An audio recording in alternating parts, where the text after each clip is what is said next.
heroes that we are putting on the front line. Nakakahiya kayo. Dinudungisan nyo ang pagiging Filipino ng Pilipinas. Mga putang ina kayo! Lumabas kayo dyan! Kayong lahat! Mga putang ina! Darating ang araw na mapupuno ang taong bayan. Tandaan nyo to. Walang makakaligtas. Kahit yung mga pamilya nyo na abroad ng abroad, nagpapakasasa sa pera ng taong bayan. At sa mga Filipino na nakikinig lang, walang ginagawa. Dahil hindi pa sila apektado ng korupsyon. Dahil hindi pa sila naabot ng korupsyon. Ito ang sinasabi ko sa inyo. Kapag wala tayong ginawa ngayon, mas mabuti na lang na wala tayong gawin until forever. I do not care. If you stay silent right now, just stay silent as quiet as a mouse forever. Dahil hindi nyo alam ang impact ng inyong pagiging neutral. Nang wala kayong kinu-call out, it's like an indirect permission given to these corrupt officials on the House of the Representatives. Parang sinasabi nyo sa kanina na okay lang na nakawan nila tayo, na okay lang na mag-planter sila sa putang inang pera ng taong bayan. Ito ang isipin nyo. Ilan ba ang total population ng Pilipinas? We're more than 100 million. Let's just do a traditional calculation. Ipagpalagay natin, merong 1 million working class earning minimum wage of 500. Let's just say it's 500. Do you really think that 500 pesos that a minimum wage earner is earning for that day may matitira? Wala. And what is the 12% value-added tax for that 500 pesos that the 1 million traditional assumptive numbers, ano ang value? It's 60 pesos for the 500 pesos spent for on a daily basis. So ipagpalagay natin 60 pesos and merong 1 million minimum wage earners, that's 60 million pesos of value-added tax na napupunta sa pamahalaan. 60 million pesos. And come to think of it, it's not just value-added tax, it's not just 1 million Filipino minimum age earners. Ang daming tao, putang ina. Try to multiply 60 million pesos on a daily basis times 50 million Filipinos. Ang yaman ng Pilipinas. Pero meron tayong ospital na walang gamot. Meron tayong mga public hospital na walang higaan. At kung meron man, sira-sira ang higaan. Sasabihin na walang ayuda kung hindi magbibigay si Martin Romualdez.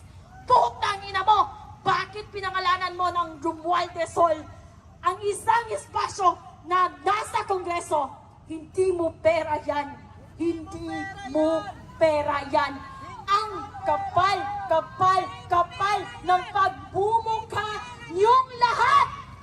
You are doing a syndicated, organized blunder against the Filipino people. Nakakahiya kayo. Ayokong maging Filipino dahil kung kayo lang ang halimbawa ng pagiging Filipino, mas mabuti na lang na hindi ako maging Filipino. Nakakahiya kayo. Habang ang mga tao, ang mga ordinaryong tao ay nagtitiis, pumipila sa mga barangay health center na walang gamot. Kahit paracetamol, sasabihin ni Kapitan, walang budget. Walang budget kasi ninanakaw. Binibili ng private jet ni Martin Romualdez. Binibili ng Hermes ni Clodenco. Binibili ng Balenciaga ng mga putang inang nepo wife and nepo mistresses nyo. Mga putang ina nyo. ang hirap, hirap, hirap, hirap magtrabaho. Kaming mga, it's not an excuse, it's not even a valid reason to say that ang Pilipinas is mahirap. Mahirap ang Pilipinas dahil lazy ang mga Pilipino. That's not true. Take a look around. Kahit yung mga tao doing a manual labor, kahit yung mga drivers, kahit yung mga jeepney drivers, kahit yung mga nagbibenta sa bangketa, they double time to earn a few hundred pesos, to pay taxes, to contribute sa mga lavish lifestyle ng mga putang inang nasa Kongreso. Sa mga Pilipino, I urge you, sa mga dumadaan dito, magsalita kayo, makisali kayo, makilaho kayo. Walang dilawan dito, walang kakamping, walang Duterte supporters. We do not need you to be anything. We just need you to be a Filipino, standing for accountability, standing for responsibility of securing our future. Kasi kapag wala tayong gagawin ngayon, wala nang bukas ang Pilipinas dahil ninanakaw nila. Walang bukas ang Pilipinas para sa atin, para sa mga anak nyo, at para sa mga anak na anak nyo. Can you imagine? We're still paying the interest of utang coming from Marcos Sr. And here we are right now. We're gonna pay again for the fucking debt of the Philippines because of their fucking blunderers in the House of the Representatives, in the Senate, and on the executive branch, Mr. Marcos. Ang kapal-kapal na mukha nyo, ang daming Pilipino. Sasabihin ng mga Nepo babies nyo na wala kami ambag sa taxes. We are taxed heavily. Can you imagine sa Southeast Asia, ang Pilipinas ang isa sa pinakamalaking merong value-added tax. I'm gonna tell you a story of how I got here. Yesterday, I was from Cebu. I booked a ticket to go. It's 2,100 pesos and few centavos or something. I got taxed. It's 340 pesos. I ride an Angkas going to the Pier 4 in Cebu City. I got taxed again. I bought soft drinks. I bought bottled water. I bought Wi-Fi subscriptions sa barko. I got taxed again. Putang inang value-added tax. Ang dami. Just try to imagine if a single Filipino is paying at least 200 pesos of value-added tax on a daily basis. 200. Multiply it by 100 million. Ang yaman ng Pilipinas. Pero wala tayong pera!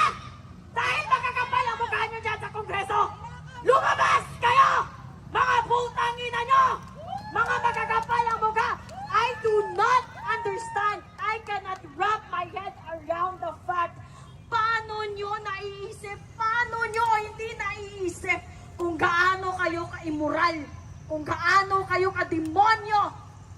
Nagpapakasasa kayo sa perang hindi inyo. Tumakbo kayo para maglingkod. Just reminding you, sir and ma'am, tumakbo kayo para maglingkod, hindi para magpaglingkuran.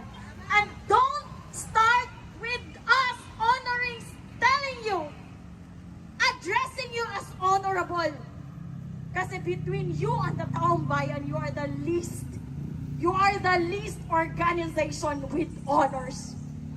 With honors, you don't have any, zero. You don't have in any honors. Wala kayong mga moral, wala kayong mga immoral kayo, mga makakapal. I am so frustrated. I am so angry beyond angry. Nakakaputang ina kayong lahat dyan sa House of Representatives. Mga mamatay na sana kayong lahat, tamaan kayo ng kidlat. Super ang pangbababoy at panggago nyo sa mga Filipino. You're treating us like an idiot. Like we don't have access to information. You're treating us as someone as imbecile. Tama namin sumugod ngayon! At sunugin ang mga kaluluwa nyo! Dahil nabilong kayo sa impyerno, mga putang ina nyo! Tingnan nyo! Eto, mga drivers, mga minimum wage earners, sila ang nagpapakain sa'yo. Nagpapakain kami lifestyle nyo. Mga putang ina. Ano ginagawa nyo dyan sa Senate? Ano ginagawa nyo dyan sa Congress? Are you just doing log in and log out and that's it? No! We demand that you work diligently, you work morally, and you work hard for the Filipino people, for you to earn our trust, because you just don't deserve our trust and respect. I don't think so it's gonna happen anytime today. Mga makakapal ang mukha nyo. At sa mga kababayan nating police and armed forces of the Philippines, sir, with all due respect, I know naiipit kayo. Naiipit kayo kasi ang chief of command nyo nakakabutang ina. But then you're bound by your service, and you're bound by your contract, and you're bound by your employment. But please, this is beyond insane. This is beyond insane, mga putang ina! This is beyond insane! Ang kakapal na mukha nyo, lumabas kayong lahat. Yung mga sasakyan nyo, hindi nyo sasakyan yan. Sasakyan namin yan. Dahil kami ang nagbabayad ng mga sasakyan nyo. Ilang sasakyan ang gusto nyo? Mga putang ina nyo. Ilang bahay sa Forge Park ang gusto nyo? Napakahirap namin dahil ninanakaw nyo ang pera na para sa amin. We're not asking for private jets. We're not asking for Balenciaga just like your wife and mistresses. We're not asking for Chanel. We're not asking for travel abroad in Europe, in Edinburgh, in Scotland, in Italy, in Paris. We don't want that. We just want the basic services. Working hospitals with medicines and with working medical professionals. Paid by Filipino taxes. Yun lang. Very minimum lang. Basic standard, hindi nyo maibigay? What kind of employees are you? Bumaba kayo dyan. Isarado nyo yung Kongreso! Wala na mga ambag yan sa mga Filipino. Walang ambag. Zero contribution. Pinapalamon lang namin kayo. Makakapal ang mukha nyo. Sino sasakyan yan? Pinapalamon namin kayo. Wala kayong ambag. Wala kayong ginagawa. Hindi kayo nagtatrabaho. Nagnanakaw lang kayo. Araw-araw. Yun lang. Yun lang ang ninanakaw nyo. Sino yan ang lumabas sa Kongreso? Yan ba ang aming honorable magnanakaw? Putang ina mo! Pinapalamunin ka! Kung merong batugan at palamunin, hindi yun ang mga standby. Ang palamunin at batugan ay nasa Kongreso. Mga putang ina, kakapal ng mukha. Magmi-meeting kayo sa Malacanang, mag-order kayo ng buffet, ng steak, ng caviar, and for what expense? From our hard-earned taxes. Ikaw, sir, you're working hard. Pera mo ang ginagasto ng mga putang inang ito nang nasa Kongreso. Isara nyo yan! Isara nyo ang Kongreso! Walang ambag yan sa Pilipino! Putang ina! Harapin nyo kami dito! Harapin nyo, mga coward kayo, mga coward, mga walang bayag, mga walang bayag. Nagtatago kayo sa inyong mga security. Nagtatago kayo sa House of Congress. That is our hard-earned. That building, we paid for that. Those cars, we paid for that. Maybe even the air you fucking breathe, we paid for that. The very least that you can do is to provide the basic services for ordinary people. Yet, you are so fucking incompetent that you don't know how to do that. Para kayong kaklase ko nung elementary. Andun sa klase, hindi nakikinig, bobo na nga, hindi pa nag-aaral, pumupunta lang sa paaralan para sa baon. Bakit ganyan ang mga kongreso natin? Bakit ganyan ang mga congressman natin, mga putang ina? Ito ang pakiusap ko sa mga kababayan ko. Dalawa, I have two requests from my fellow Filipinos. Una,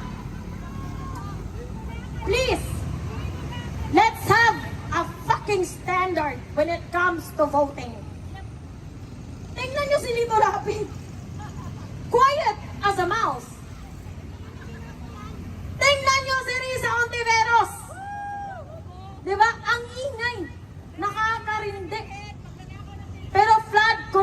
projects, she's quiet as a fucking mouse.